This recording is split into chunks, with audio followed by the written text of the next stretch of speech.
তো হ্যালো বন্ধুরা, কেমন আছেন সবাই? আশা করি সবাই ভালো আছেন। তো আমি এখন সিম দিয়ে আলু ভাজবো। তো এখন দিচ্ছি পেঁয়াজ কুচি, তারপর দিচ্ছি সিম, আলু পাতলা করে কেটেছি। এখন দিচ্ছি স্বাদ মতো লবণ, জিরে গুঁড়ো, হলুদ গুঁড়ো। এখন ভালো করে ভেজে নেব।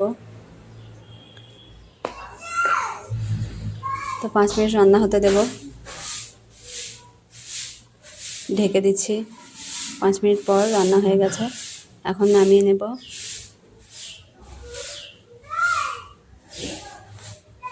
তো তুলে নিচ্ছি। তো দেখেন কেমন হয়েছে। ভালো লাগলে কমেন্টে অবশ্যই জানাবেন আর একটা শেয়ার করে পাশে থাকবেন। ধন্যবাদ।